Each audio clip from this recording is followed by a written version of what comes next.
Bueno, estamos viendo lo que es la gratitud. Y en mi percepción, creo que una de las virtudes que los seres humanos más apreciamos en los demás es la gratitud.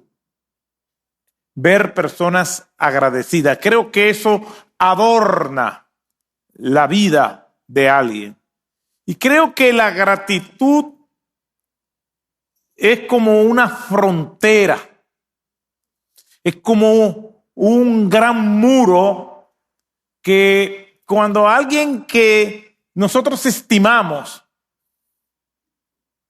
y que nosotros estamos muy agradecidos de esa persona, en algún momento en su humanidad falla. Y todos vamos a fallar en algo. Vamos a decepcionar a alguien. Y si alguien a quien yo le tengo gratitud me falla, la gratitud va a ser un freno, un muro para yo no amargarme en contra de esa persona. ¿Por qué? Porque le estoy agradecido. La gratitud es mucho más trascendente de lo que nosotros podemos pensar. Alguien me ofendió, pero estoy agradecido. El estar agradecido me ayuda a mí a no tomarle en cuenta la ofensa. ¿Por qué? Porque le estoy agradecido. Agradecido en todos los sentidos. Pero esa gratitud es un reflejo de la gratitud que le tenemos a Dios.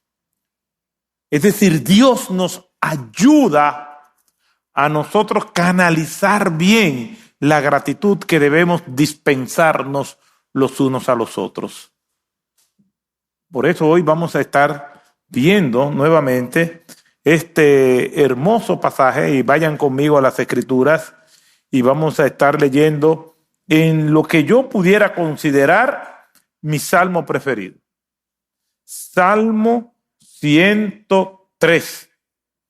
Y vamos a leerlo, no completo, pero vamos a leerlo desde el versículo 1 hasta el 5.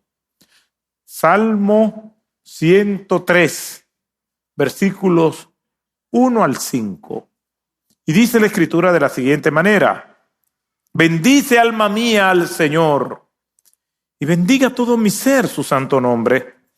Bendice alma mía al Señor, y no olvides ninguno de sus beneficios. Él es el que perdona todas tus iniquidades, el que sana todas tus dolencias, el que rescata de la fosa tu vida, el que te corona de bondad y compasión, el que colma de bienes tus años para que tu juventud se renueve como el águila. Gracias, Señor, por tu palabra. Ayúdanos a comunicarla con fidelidad, con claridad, y entenderla y aplicarla a nuestras vidas en el nombre de Jesús. Amén.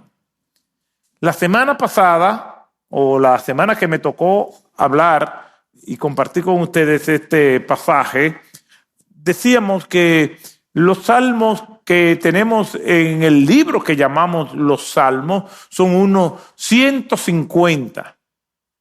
La mayoría de esos salmos fueron escritos por David.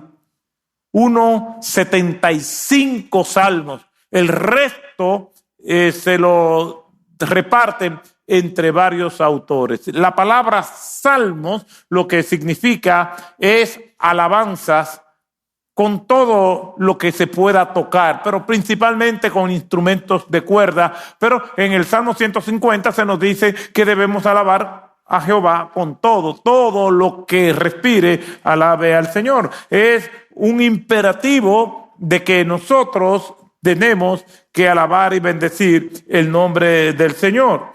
Y también veíamos que los salmos son variados en su temática y que están distribuidos en 5 grandes tomos y que los compositores de estos salmos escribían y componían según las circunstancias en las cuales ellos se encontraban. Este hermoso salmo es una invitación a alabar al Señor. Todos los salmos tienen música, son canciones. Lo que pasa es que no conocemos sus melodías originales. Y los salmos que nosotros cantamos es porque se le han hecho arreglos para poder cantarlo, pero no se conocen las melodías originales de los salmos. Y son cánticos y es una invitación a cantar según las circunstancias en las cuales nosotros nos encontramos. Y en este salmo, lo primero que nosotros vimos es que es una gratitud personal del salmista. Es que él se siente agradecido y está agradecido del Señor, y los primeros versículos dice que él debe alabar al Señor como resultado de la gratitud. Quiere decir que aquí nosotros vemos que el Salmo no solamente nos enseña que nosotros tenemos que estar agradecidos, sino que la gratitud nos llevará a alabar al Señor. Yo he podido ver cómo en el tiempo de las alabanzas hay personas que alaban al Señor con toda libertad y otros se quedan como espectadores mudos. Probablemente están agradecidos, pero no están canalizando de manera correcta su gratitud, y una manera de nosotros expresar nuestra gratitud al Señor es por medio de la alabanza, cantarle al Señor, no importando las circunstancias en las cuales nosotros podamos encontrarnos. Una persona que es agradecida del Señor es a la vez una persona que va a cantar, que va a alabar, que va a expresar íntimamente y visiblemente su gratitud, por eso canta al Señor. Lo va a hacer. Es posible que esté pasando por una situación de prueba, pero la prueba no va a coartar la gratitud y por lo tanto la alabanza. Una persona agradecida va a alabar al Señor. Por lo tanto, si está pasando por una prueba, la prueba no va a lesionar la gratitud, porque entonces es una gratitud condicional. Yo te alabo si me va bien, si me va mal, entonces no te alabo. Ese fue el argumento de Satanás cuando se presenta delante de Dios. Y Dios le dice: mira a mi siervo Job, un hombre justo, recto, ante mis ojos. ¿Y cuál fue el argumento de Satanás? Quítale todo lo que tiene y verás que maldice tu nombre en tu misma presencia. Eso fue lo que dijo Satanás. En palabras llanas, Satanás lo que le dijo: claro que él tiene razones para estar agradecido de ti. Retírale las bendiciones materiales y verá cómo te niega. En otras palabras, él te adora por paga. Quítale la paga para que tú veas que se va a la adoración. Ya nosotros conocemos el resto de la historia. Job no profirió juicio de maldición en contra de Dios y él fue hallado fiel. ¿Por qué? Porque la prueba no anula la bendición. La gratitud, el ver que Dios ha sido fiel. Yo no puedo tener una actitud de alabanza, de gratitud al Señor mientras me va mal. No, también en el dolor yo tengo que agradecerle al Señor por lo que Él ha hecho y por cómo me ha sostenido y por dónde me está conduciendo y a dónde espero por la fe que me va a llevar. Y el Salmo es un canto a la gratitud de manera personal. El salmista dice: hablando consigo mismo, bendice alma mía a Jehová, bendice alma mía al Señor y bendiga todo mi ser su santo nombre. Totalmente voy a alabar al Señor, todo mi ser. No hay una sola célula, un solo órgano de mi organismo, de mi existencia humana, de mi conciencia, de mi lucidez. No hay un lugar escondido en el corazón que no estalle en alabanza al Señor. Todo mi ser completo, mi conciencia, mi alma, mi corazón, cada gota de sudor, cada palpido del corazón, todos mis torrentes sanguíneos, todos mis órganos alaban al Señor. Es lo que está diciendo el salmista. No hay nada, desde la punta del pelo, si tengo pelo en la cabeza, hasta la uña más pequeña del pie, alabando al Señor, todo lo que yo tengo. Todo lo que respire, alabe al Señor. No hay forma de que escape de alabar a Dios algo que forme parte de mí. ¿Por qué? Porque estoy agradecido del Señor. Y el Salmo es un canto a la gratitud.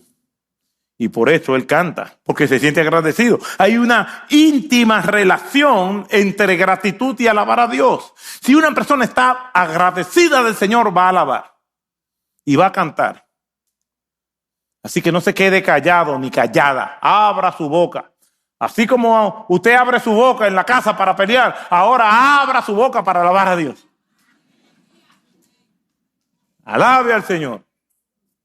Si usted es una persona agradecida, no que yo soy así, bueno, pues es hora de dejar de ser así. Eso es un argumento. No es que yo soy así. Bueno, pues delante de Dios usted ya no va a ser así. Usted no es como usted es, sino como Dios quiere que usted sea. Y punto. No es que yo soy así. No es que tú me conociste así. No es que Dios sabe lo que hay dentro de mi corazón. Sí, pero también Dios quiere que públicamente tú lo alabes y seas agradecido y agradecida de Él. No es que yo soy así. Es como Dios quiere que tú seas. Esa es la trampa más engañosa y venenosa que hay. No que yo soy así. Pues si usted es así, te recuerdo este texto. Si alguno está en Cristo, nueva criatura es. Las cosas viejas pasaron. Todas son hechas nuevas. Tú no eres así. Tú eres como Dios quiere que tú seas. Es una mentira de Satanás. Alabe al Señor. Cante al Señor. Sea agradecido del Señor. Sea agradecida del Señor. Y el yo soy así se quedó atrás. Es una expresión de que la alabanza al Señor es personal. También el texto bíblico nos da otra lección de lo que es la gratitud. Y es una clara conciencia de la obra de Dios en nuestra vida.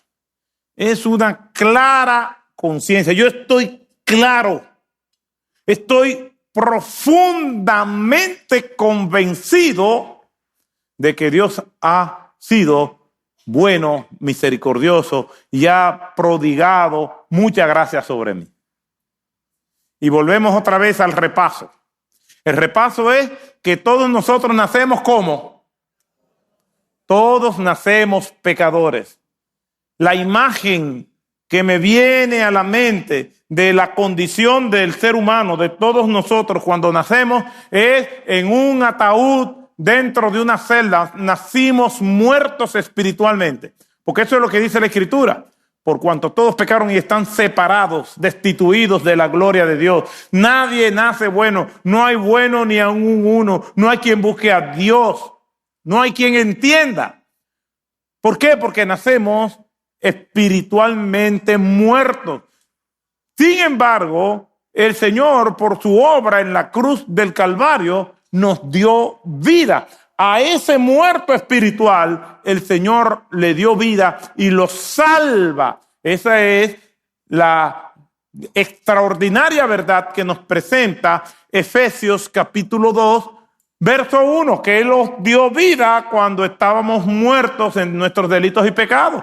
Y Cristo, por medio de su obra en la cruz, nos salva. Si alguno cree en Cristo, tiene vida eterna. Pero esa vida eterna el Señor se la da a aquellos que Él llamó para salvación. Efesios capítulo 2, pero ya en el versículo 8, dice que por gracia, no por la obra nuestra, porque el muerto no podía hacer nada, estaba muerto espiritualmente, estaba condenado, no podía entender, como dice 1 Corintios 2:14, pero el hombre natural, que es el hombre muerto, no percibe, no se da cuenta de las cosas que son del Espíritu de Dios, porque no la puede entender, porque para él son locura, porque se han de discernir espiritualmente. En su condición de mortandad espiritual tiene sus sentidos nublados, no hay quien entienda, por más que tú le expliques, no, pero Cristo, que es amplio en perdonar, a ese muerto le dio vida y vida en abundancia.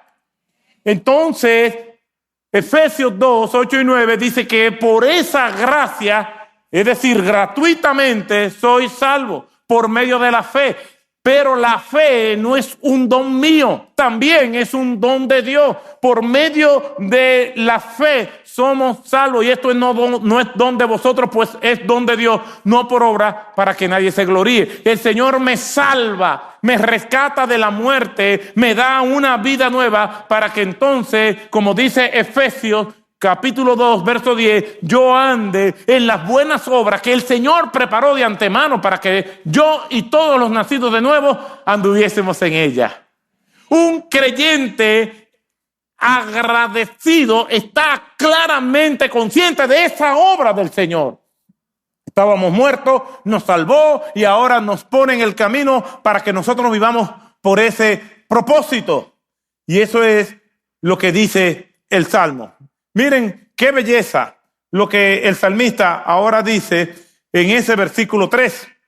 Él es que perdona todas tus iniquidades, todos tus pecados. No es que el Señor me salvó por la mitad. No, Él está medio salvo. No existe. A los que les gustan las carnes, dicen vuelta y vuelta. Que cuando yo corte así salga sangre. Hay gente que le gusta la carne. A otro le gusta término medio. Y a otro le gusta bien cocida. Perdónenme el comentario a esta hora, pero tengo que ilustrarlo. Entonces, no hay cristiano término medio.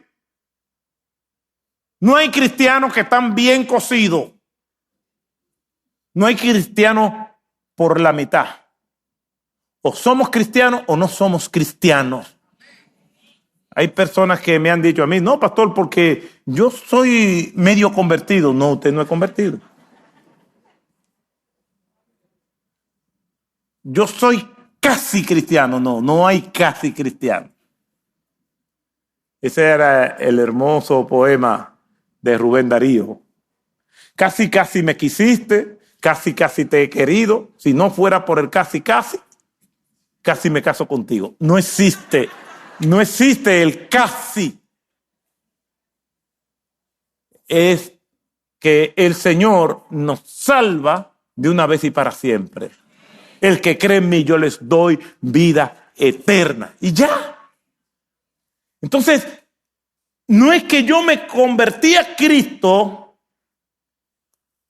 y yo no estoy consciente, es que yo sí debo estar consciente, y eso fue parte de todo lo que hemos enseñado durante este año. Es que estamos conscientes de la obra de Cristo, que estaba perdido, que Cristo me salvó y ahora ando en buenas obras como resultado de mi salvación. Las buenas obras no es para yo salvarme, porque ya eso lo resolvió Cristo en la cruz del Calvario. Es que como resultado de la salvación yo doy un fruto que es evidente para que la gente no solamente crea en lo que yo digo, sino también en lo que yo hago.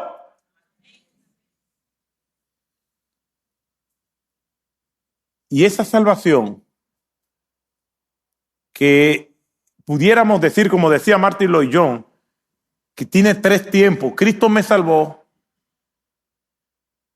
Cristo me está salvando y Cristo me salvará por completo. ¿Qué es lo que quiere decir esto? Me salvó de una vez y para siempre. Me está salvando porque está haciendo una obra constante en mí, pero no es que me está salvando para yo tener la salvación, es que ya me salvó. Me está salvando de muchísimas cosas aquí. Y me va a redimir totalmente cuando ya yo esté en su presencia con nuestros cuerpos glorificados y todo.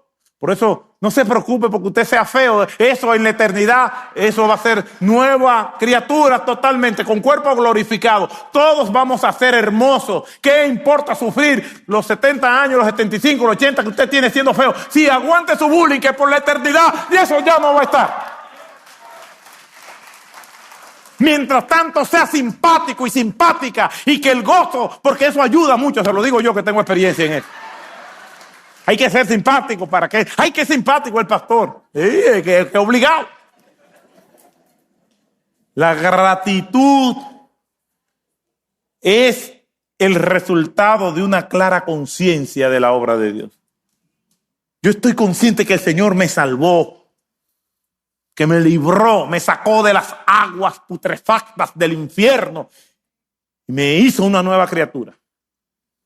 Cada vez que yo recuerdo las veces que el Señor me trastornó los planes para que yo no fuera por el camino de la perdición, entonces no tengo otra opción que ser agradecido y darle gracias a Él.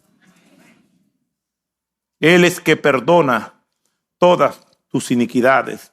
Y fíjese que el perdón se menciona de primero, ya que es el beneficio supremo. El perdón de nuestros pecados, porque ¿quién puede perdonarnos nuestros pecados? La Escritura dice en Santiago que debemos confesar nuestros pecados, pero como mecanismo de buscar el apoyo. Pero ningún ser humano tiene la capacidad ni la facultad de perdonarle pecado a otro. Ahora, si tú pecas contra mí, yo sí te perdono, pero los pecados que cometemos, el único que puede borrarlo es el Señor. Yo no puedo perdonar pecados. Yo puedo perdonar las ofensas que me hacen a mí, pero tus pecados cometidos contra Dios, solamente Dios. Y eso es lo que dice el versículo 3. Él es el que perdona todos tus pecados. Yo he visto personas que dicen, sí, yo lo perdono, pero hay algo que yo nunca le voy a perdonar. No. Existen humanos así y que dicen y se expresan de esa manera. Pero aquí dice el texto, Él es que perdona todas tus iniquidades, todo. Cuando Cristo murió en la cruz del Calvario, por nosotros, nos estaba perdonando todos nuestros pecados. ¿Sabe por qué? Porque cuando Cristo murió, ni tú ni yo habíamos nacido. Y por la fe en Cristo Jesús, yo sé que cuando Él estaba muriendo en la cruz, me estaba representando a mí. Yo era que tenía que morir en esa cruz y Cristo ocupó mi lugar. Y sin yo haber nacido, me perdonó. Lo que quiere decir que todos los pecados que yo he cometido y lo que voy a cometer después de haber sido salvo, todos lo perdonó el Señor. Todos mis pecados fueron perdonados. Él es el que perdona todas tus iniquidades. Tomando en cuenta que nosotros pecamos a diario y de distintas maneras. Pecamos con el pensamiento, pecamos con lo que decimos, pecamos con nuestras acciones y las Escrituras dicen que el pecado está en aquel que sabe hacer lo bueno y no lo hace. Fíjese hasta dónde llega el gran amor del Señor. Alguien dirá, bueno, pues entonces como Él me perdonó los pecados futuros, yo puedo hacer todo lo que quiera y Él siempre me lo va a perdonar. Una persona que conoce al Señor no va a pensar de esa manera. Una persona que conoce al Señor luchará hasta la última gota de sudor por agradar al Señor. De que en algún momento es débil y cae, sí puede pasar. Pero tiene un Espíritu Santo del Señor que lo convence de pecado e irá donde el Señor y le decirá, Señor, perdóname. Él es que perdona todas tus iniquidades. Spurgeon decía que David en su madurez valora más el perdón debido a una mayor conciencia de su pecado. Mientras yo más estoy consciente de la obra que hizo el Señor, más agradecido voy a ser. Es decir, una persona que no sea muy agradecida probablemente está minimizando la obra de Cristo. Si usted cree que usted come, viste, calza, se transporta porque usted es fuerte y ha prosperado porque usted es inteligente, está perdido. Todo eso usted lo ha logrado por la gracia del Señor, en que aún sabiendo cómo Dios está atento a todo lo que usted y yo podemos hacer, aún así, en su infinita bondad y misericordia, Él nos provee. Calvino enfatiza que este perdón es completo. Todas tus iniquidades, decía Calvino, no da espacio para que sea algo parcial. No es parcial, es total y fluye de la gracia soberana de Dios, no del mérito humano. Cierro la cita. Él es que perdona todas tus iniquidades. Le pregunté al doctor Jerry Bridges en una ocasión cómo uno puede llegar a la vejez como usted ha llegado y todavía ser fiel. Y él me dijo, ve el pecado como Dios lo ve. Cuando tú veas el pecado como Dios lo ve, huirás del pecado. Y también cuando ves el pecado como Dios lo ve, entonces te darás cuenta cuán grande es el amor que Dios te tiene. Ve el pecado como Dios lo ve. Como dice Elon Foster, y creo que la descripción que hace es bastante dramática. Y lo cito. El pecado es una deuda, una carga, un ladrón, una enfermedad, una lepra, una plaga, un veneno, una serpiente, una ponzoña. Todo lo que el hombre aborrece, eso es un bulto de maldiciones y calamidades bajo cuya presión aplastante e intolerable gime toda la creación entera. Cierro la cita. Un bulto de maldiciones es el bulto de maldiciones que llevaba el peregrino en la extraordinaria obra de John Bunyan, El progreso del peregrino. Y allí iba el peregrino buscando desesperadamente la ciudad celestial, encorvado por el peso de ese bulto de maldiciones que lo encorvaba, que lo doblaba, que lo hacía tropezar, que lo hacía desviarse a veces del camino, acompañado en cierto tramo por su amigo flexible, intolerante, confuso, distraído. Pero Dios tuvo misericordia del peregrino y lo condujo hasta la ciudad celestial. Pero no había forma de él deshacerse de ese bulto de maldiciones que lo iba a llevar directo a la ciudad de la perdición si no hubiese sido por evangelista que lo convida para que vaya a la ciudad celestial. Todos nosotros nacimos con ese bulto de maldiciones, pero ya no lo tenemos. Somos libres en Cristo Jesús. Somos libres en Cristo Jesús. Entonces, si ya no te ves el bulto, esa mochila que te encorvaba, no fue porque tuviste la fuerza de quitártela, sino porque Cristo la tomó y la tiró a las profundidades del mar. Ya podemos correr con ligereza la carrera que tenemos por delante. Como dice el autor del libro de los Hebreos, despojado de todo peso y del pecado que nos asedia. Y sigamos por delante. Corramos con paciencia toda esa carrera que tenemos por delante. El Señor nos perdona. El perdón apunta a la expiación sustitutoria de Cristo. El pecado es la raíz de todos los males, como decía Calvino, la depravación total, y solamente por la justicia de Cristo somos librados. Dios nos perdona completamente, y el salmista lo dice, Él es que perdona todas tus iniquidades. Imagínense ustedes que Dios nos dijera, yo te perdono todo, pero hay una cosita que nunca te voy a perdonar. ¿Cuántos pecados necesita una persona para perderse? Uno. El que viola la ley en un punto se hace culpable por toda la ley. Por eso era imposible para el ser humano salvarse por su propia justicia. Tenía que apelar a una justicia mayor, la cruz de Cristo. Ahí es donde yace toda esperanza de justicia. Estar conscientes nos lleva a ser agradecidos. Estar conscientes de la obra de Cristo nos lleva a ser agradecidos, a exigir menos de las personas y exigirnos más a nosotros mismos para ser como el Señor quiera. El que está consciente de dónde el Señor lo sacó y dónde lo tiene, no tiene otro camino que ser agradecido y ser humilde y alabar al Señor. Porque está consciente. Está consciente de dónde estaba. De que no tiene ni esperanza, de que no tenía ningún tipo de mérito ni de justicia en sí mismo o sí misma. Y el Señor se antojó de mí, se antojó de ti.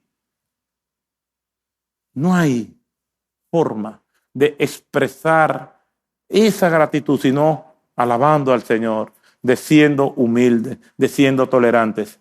Hay un ejemplo de esto en Lucas capítulo 18, versículos del 1 al 4. La parábola del fariseo y el publicano. ¿Recuerdan esa hermosa parábola? Pues si no la recuerdan, yo se la voy a recordar ahora. Lucas capítulo 18, del 9 al 14. Miren lo que dice la Escritura. Pero no me oigan nada más, léanlo también el texto. Vayan conmigo. Lucas capítulo 18, 9 al 14. Dice de la siguiente manera: refirió también, hablando de Cristo, esta parábola a unos que confiaban en sí mismos como justos y despreciaban a los demás. Una persona con poca paciencia es una persona que desprecia a los demás. Una persona que se irrita fácil es una persona que está viendo que los demás son peores que esa persona, que ella misma, que él mismo. Y aquí el Señor sabía cómo eran los fariseos, que vivían siempre buscando las faltas de los demás y eran intolerantes. Con el mismo Cristo le hicieron la vida imposible a nuestro Señor. De hecho, los primeros que persiguieron a los cristianos fue ese oficialismo religioso judío. Y Cristo dice en este pasaje que ellos, refiriéndose a los fariseos, confiaban en sí mismos como justos. ¿Y qué dice? Y despreciaban a los demás. Y esta es la parábola. Una parábola es un relato terrenal que tiene una aplicación espiritual. Quiere decir que Jesús les hablaba en parábolas porque esas parábolas tenían como objetivo que ellos entendieran estas verdades espirituales por medio de este relato. ¿Y qué dice el texto? Versículo 10. Y esta es la parábola en sí. 2 hombres subieron al templo a orar. Uno era fariseo y el otro recaudador de impuestos, un publicano. El fariseo, puesto en pie, oraba para sí mismo de esta manera: Dios, te doy gracias porque no soy como los demás hombres, estafadores, injustos, adúlteros, ni aun como este recaudador de impuestos que está aquí al lado mío. Versículo 12. Yo ayuno 2 veces por semana, doy el diezmo de todo lo que gano. Ustedes se imaginan una oración así. Oh Señor, gracias. Gracias porque yo, Señor, soy fiel. No como los hermanos de la IVO que llegan tarde. Que no diezman. Que cuando están las alabanzas, yo me he puesto a verlos, se quedan calladitos así. Que yo soy mejores que ellos, Señor. Gracias, porque ahí me mantengo. No como fulana, porque él dijo, y no como este recaudador de impuestos que está aquí al lado mío, o sea que él lo conocía. O sea, y ustedes se imaginan, no se lo imaginen, pero que una persona al lado suyo esté orando y dice, no como este que está aquí al lado mío.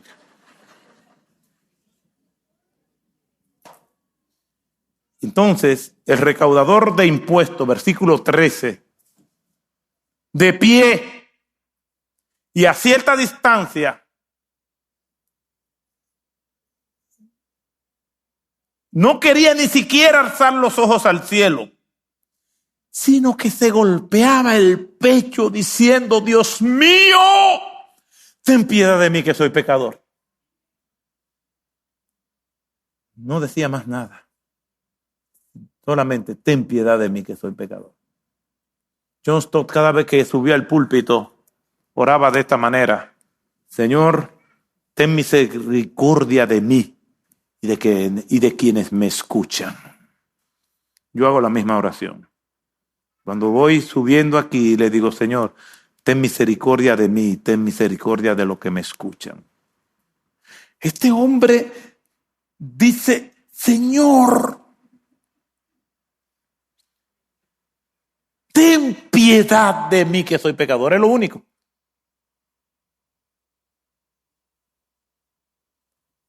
El cobrador de impuestos no tenía palabras suficientes para describir que él no era merecedor del favor del Señor. El fariseo creía que sí. Una ignorancia. ¿Puede un ser humano impresionar a otro ser humano? Sí. Y hay personas que impresionan por muchísimas cosas. Pueden impresionar por su dinero, que te inviten a un lugar y tú digas, wow. Yo me he impresionado a personas que han tenido una cortesía. Venga, pastor, me invitan a algún lugar y wow. Y cuando yo estoy en un lugar así, yo no trato entonces en caer en la trampa de también quererlo impresionar a ellos.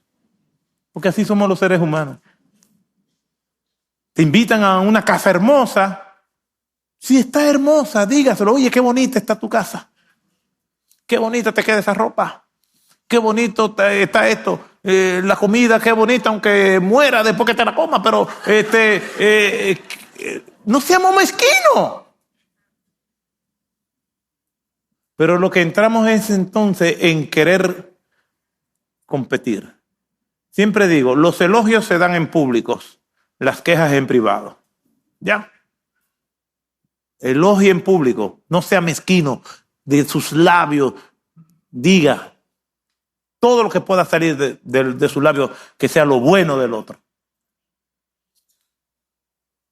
Pero, ¿cómo actuamos los seres humanos? Entonces queremos impresionar a que aquel que tiene tantas cosas que son impresionantes, y que no lo está haciendo por impresionarnos, pero entonces nosotros sí creemos que sí, por lo tanto entonces queremos impresionar. Y el que está en esa dinámica es un esclavo, es un prisionero.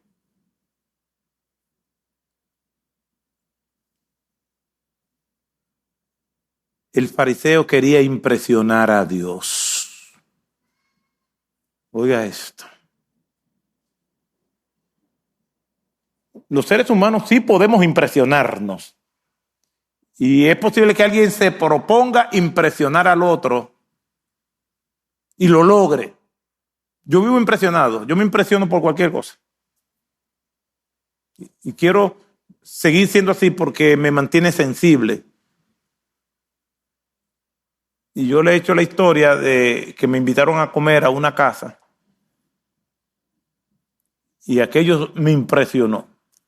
Me impresionó y me confundió. Porque yo nunca había visto tantos cubiertos asignados a un solo plato. Y estoy impresionado. Me dicen que oro, y el señor de la casa me dice, sírvase usted. Digo, ¿y por dónde comienzo? Y yo, que era joven, le digo, no, usted, para yo saber qué era lo que el hombre iba a hacer, para entonces yo guiarme. No, pastor, queremos darle el privilegio a usted. Digo, no, jamás. Yo se lo doy a usted. Y ahí duramos. Hasta que el hombre pues yo no iba a ceder. Perseverante. El sábado tengo que ir a comer a algún lugar que me invitaron y ya saben, yo no disimulo. Hasta que el Señor me dice, no, pastor, es que yo no sé, esto fue ella que lo vio y lo decoró así y le echa la culpa a la esposa y la esposa se... Y digo, bueno, pues yo tampoco sé. Al día de hoy ya yo salgo de eso de la primera, no. Yo me sirvo, pero dígame usted con cuál comienzo.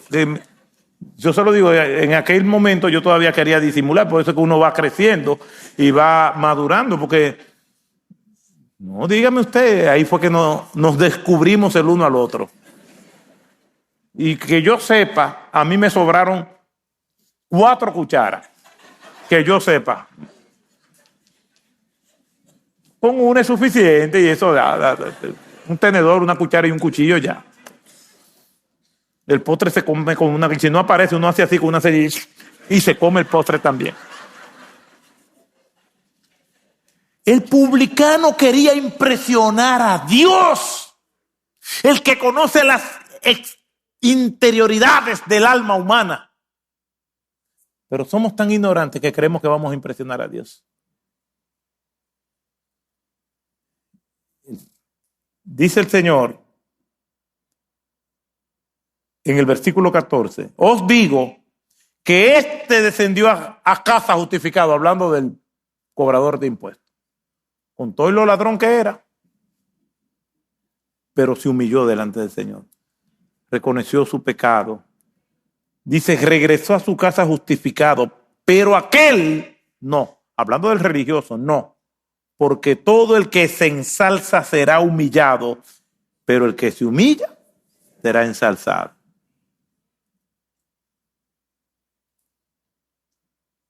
Él es el que perdona todas tus iniquidades.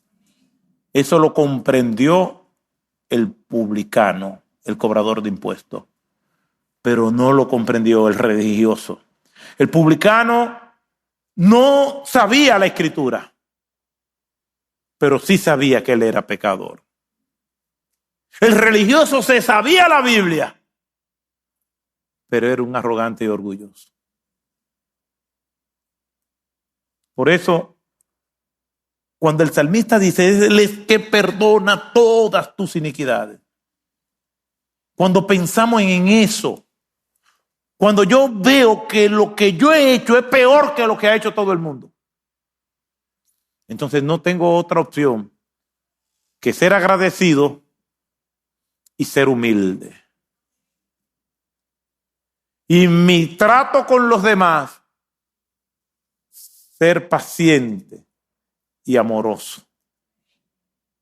Fíjese que el publicano no habla del fariseo. Él habla de él, porque él no se está comparando con el fariseo. Al contrario, dice que a la distancia oraba. Mientras que el fariseo se creía mejor que el publicano y estaba hablando mal de él. Una persona agradecida estará consciente del mayor y más grande favor jamás recibido por ser humano alguno, y es la salvación de su alma. Porque si el Señor no nos la hubiera otorgado, ninguno de nosotros la tendríamos. Por eso tenemos que estar agradecidos y recordar que Él perdonó todas nuestras iniquidades, todos nuestros pecados.